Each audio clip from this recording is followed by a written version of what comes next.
اعوذ باللہ من الشیطان الرجیم بسم اللہ الرحمن الرحیم۔ اللہم صلی علی محمد وعلی آل محمد۔ اللہ جل شانہ کا بے حساب کرم احسان اس ذات کا کہ جس نے ایک دفعہ پھر قرآن مجید سمجھنے کے لیے یہاں پہ ہمیں اکٹھا کر دیا۔ آج ہم انشاءاللہ 5واں پارہ سورہ النساء کی آیت نمبر 139 سے اپنا سبق شروع کریں گے۔ اعوذ باللہ من الشیطان الرجیم بسم اللہ الرحمن الرحیم۔ الذین یتخذون الکافرین اولیاء من دون المؤمنین ایبتغون عندهم العزة فإن العزة للہ جمیعا۔ پچھلی آیات میں بھی ہم نے منافقین کا ذکر پڑھا تھا، یہ بھی آگے انہی کے بارے میں بات ہو رہی ہے کہ منافق کب ہوتا ہے انسان؟ جب ایمان کمزور ہو جاتا ہے، جب دنیا میں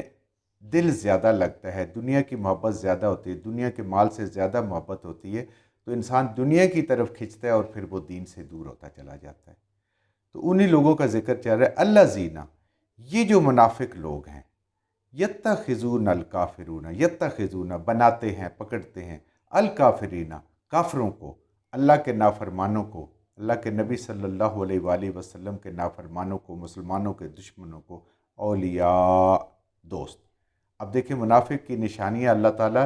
ایک ایک کر کے کھول کھول کے اس لیے ہمارے سامنے بیان فرما رہے ہیں کہ ہم اس منافقت سے بچ سکیں، کہ ایسا نہ ہو کہ ہم اس کا شکار ہو جائیں، کیونکہ منافق کی سزا سب سے سخت ہے، جہنم میں سب سے بڑی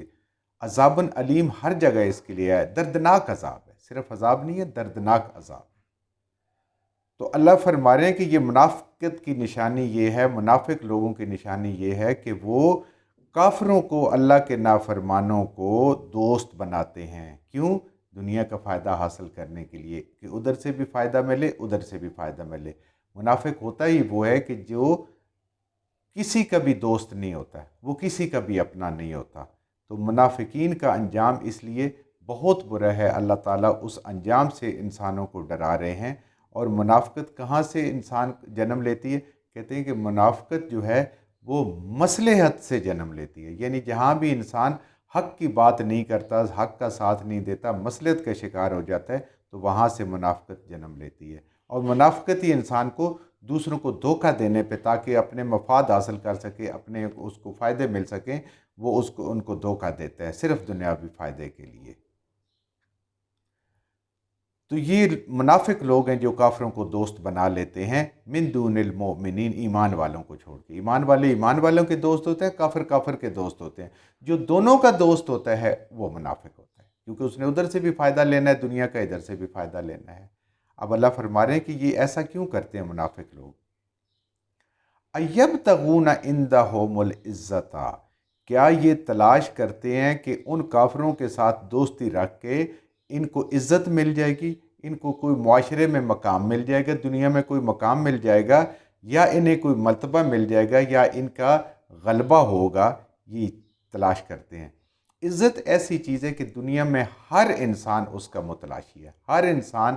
چھوٹا ہو، بڑا ہو، غریب ہو، امیر ہو، وہ عزت کا متلاشی ہے، وہ عزت چاہتا ہے۔ عام طور پہ ہم اپنی روزمرہ زبان میں بھی استعمال کرتے ہیں کہ ہم کوئی بھی قربانی دے سکتے ہیں، بس صرف عزت چاہیے، بس عزت چاہیے۔ یہ انسان کی ایک جبلت میں شامل ہے کہ اس کو عزت چاہیے، اس کو ایک مقام اور مرتبہ چاہیے۔ تو اللہ فرما رہے ہیں کہ یہ منافق وہ ہوتے ہیں جو کافروں کے ساتھ دوستیاں رکھ کے ان کے معیار کو اپنا سٹینڈرڈ بنا کے تو عزت حاصل کرنا چاہتے ہیں، اور اللہ خود ہی بتا رہے ہیں کہ عزت ملے گی کہاں سے۔ فَإِنَّ الْعِزَّةَ، تو بس بے شک جو عزت ہے، للہ جمیعاً، سب کی سب میرے اللہ کے پاس ہے۔ یہ ہو نہیں سکتا کہ ہم اللہ کو ناراض کریں اور ہمیں عزت مل جائے، ایسا کبھی نہیں ہو سکتا۔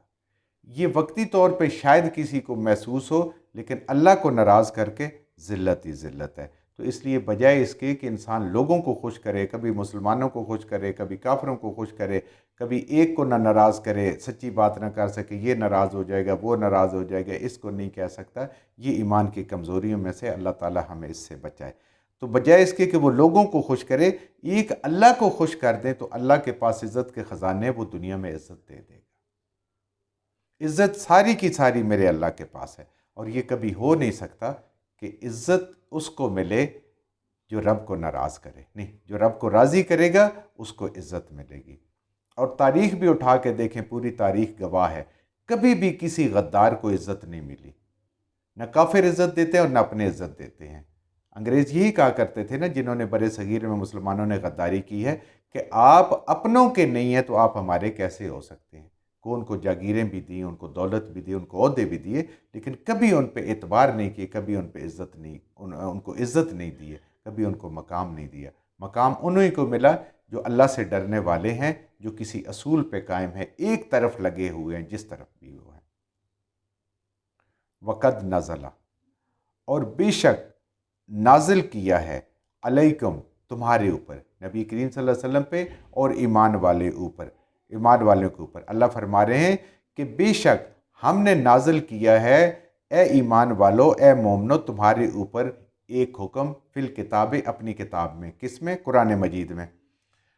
بہت سارے احکامات ہیں قرآن مجید میں، اللہ ایک خاص حکم کی طرف انسانوں کی، ایمان والوں کی توجہ کر رہے ہیں کہ اے ایمان والو، اس قرآن کو پڑھو، اس قرآن کو سمجھو، اس کے اندر ہم نے تمہارے لیے ایک ایسا حکم نازل کیا ہے جس کی تمہیں کبھی صرف نظر نہ کرنا اس کی طرف۔ وہ کیا حکم ہے؟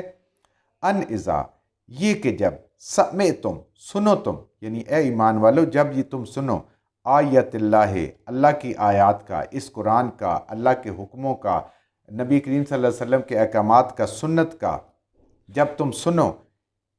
یکفر بہا، کہ کوئی اس کا انکار کر رہے ہیں،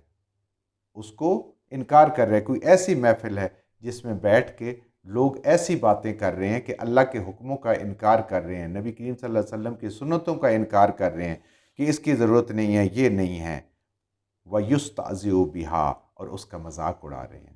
کبھی داڑھی کا مذاق اڑا رہے ہیں، کبھی لباس کا مذاق اڑا رہے ہیں، کبھی نماز کا مذاق اڑا رہے ہیں، کبھی اور اللہ کے حکموں کا مذاق اڑا رہے ہیں۔ تو آج آپ دیکھیں کیسے ایسے ہوتے ہیں کہ قربانی کی جگہ فلاں کام کر دو، نلکا لگوا دو، ٹھنڈے پانی کا کولر لگوا دو، حج کرنے کی بجائے فلانے کام کر دو، لیکن نہیں، ہر چیز اللہ کا حکم ہے اور اپنی جگہ پہ وہ فرض ہے، اس کو کرنا ہے، باقی چیزیں اپنی جگہ پہ، جتنی انسان کو اللہ تعالیٰ نے وسعت دی ہے، باقی نیک کام بھی کرے، لیکن فرائض اپنی جگہ پہ۔ تو جہاں پہ اللہ کے حکموں کے نافرمانی کی بات ہو رہی ہو،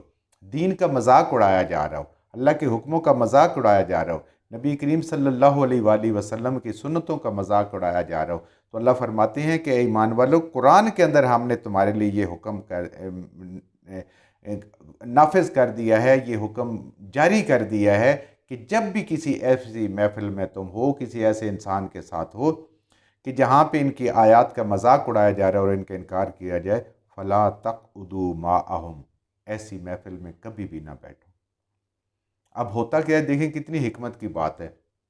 ایسی محفل میں بیٹھ کے انسان جب یہ سنتا ہے تو اس کے ایمان پہ اثر پڑتا ہے، اس کا ایمان کم ہو جاتا ہے، اور کبھی کبھی ایسے بھی ہوتا ہے کہ شیطان اس کو منہ سے کوئی ایسی بات نکلوا دیتا ہے کہ وہ ان کی ہاں میں ہاں ملا دیتا ہے۔ اب پچھلی آیت میں دیکھیں اللہ تعالیٰ کیوں کافروں کو منع کر رہا ہے کہ ایمان والے نہ ان کو دوست بنائیں، ایمان والے ایمان والوں کو دوست بنائیں، کیوں؟ وہ ایمان کی بات کریں گے، دین کی بات کریں گے، اللہ کی بات کریں گے، کافر تو اس کے خلاف بات کرے گا، ان کو وہ سننی تو پڑے گی، برداشت تو کرنی پڑے گی، جب برداشت کرنی پڑے گی تو اس کا مطلب ہے ایمان بہت کمزور ہے، اور یہ کمزور ایمان منافقت کی طرف لے کے جاتا ہے۔ تو اللہ فرما رہے ہیں کہ ایسی محفل میں، ایسے لوگوں میں، ایسے کے ساتھ دوستی بھی نہیں کرنی،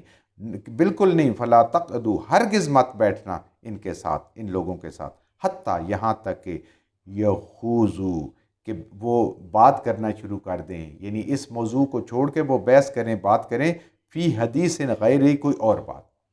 یعنی جب اس موضوع کو ختم کر دیں پھر آپ کافروں کے ساتھ ہی بیٹھ سکتے، اس لیے کہ جب ہم ان کے پاس بیٹھیں گے نہیں تو ان کے پاس دین کی بات کیسے پہنچے گی، لیکن جب یہ ماحول ہو تو اس وقت ایمان والوں کو منع کیا جا رہا ہے کہ ان لوگوں سے آپ دور رہیں اور ان کے پاس نہ بیٹھیں۔ انکم، بے شک وہ، اذن، اس وقت، مثلہم، مانند ان کے ہو، یعنی جو بندہ دین کے مذاق اڑایا جا رہا ہو ان لوگوں کے ساتھ بیٹھے گا، دین کا کفر کیا جا رہا ہو ان کے ساتھ بیٹھے گا، اللہ فرما رہے وہ ان جیسا ہو گیا۔ کتنی سختی کی بات ہے کہ جب بھی کوئی ایسی بات ہو وہ جاہلین کو سلام کر کے وہاں سے گزر جائیں، لیکن اس محفل کا کبھی حصہ نہ بنے، نہ سننے کے لیے، اور حصہ لینے کا تو بات ہی بہت زیادہ پھر خطرناک ہو جاتی ہے نا۔ پھر تم ان جیسے ہو گئے. کیوں؟ ان اللہ، بے شک اللہ، جامع المنافقین، جمع کرے گا سب کے سب منافقوں کو. منافقت صرف اللہ جانتا ہے، انسان دوسرے کو پتہ نہیں جاتی. کفر تو اوپن ہوتا ہے، کفر تو سب کو پتہ چل جاتا ہے. والکافرین، اور اللہ کے حکموں کا انکار کرنے والوں کو، اللہ کے دین کا انکار کرنے والوں کو، اللہ کے نبی صلی اللہ علیہ وآلہ وسلم کی باتوں کا انکار کرنے والوں کو، شاعر اللہ کا انکار کرنے والوں کو. اللہ تعالیٰ منافقین کو، جنہوں نے مسلمانوں کا، مومنوں کا لبادہ اڑائی اور کافروں کو اکٹھا کرے گا، فی جہنم جمیعا، دوزخ کے اندر، یہ سارے کے سارے اللہ ان کو دوزخ کے اندر ڈال دے گا. یہ سزا ہے اللہ تعالیٰ کے حکموں کی نافرمانی کرنے کا، ان کا مذاق اڑانے کا. اور جو ایمان والا ایسے لوگوں کے ساتھ دوستی رکھے گا، ان کے ساتھ اٹھے گا، ان کے ساتھ بیٹھے گا، یا ایسی محفلوں میں شریک ہوگا جہاں گناہ کے کام کیے جا رہے ہوں. اب دیکھیں نا، ایک شراب کی محفل ہے، گانے کی محفل ہے، کوئی اور اس طرح کی چیز ہے جس کے اندر انسان بیٹھتا ہے، کہیں پہ موسیقی کی بات ہے، وہ کنسرٹ ہو رہے ہوتے ہیں، سارے انسان جاتا ہے اس میں، تو اللہ فرما رہے کہ ان جیسے ہی ہو جائے گا. اور ان کا انجام اللہ نے فرمایا کہ جہنم میں. جو کچھ ہم نے صحیح صحیح پڑھا، اللہ ہمارے ذہنوں میں، دلوں میں بٹھا دے. جہاں جہاں پڑھتے بولتے ہیں ہم سے غلطی ہوگی، اللہ میں معاف فرما دے، اور ان غلط باتوں کو ہمارے ذہنوں سے، دلوں سے اللہ کی ذات نکال دے.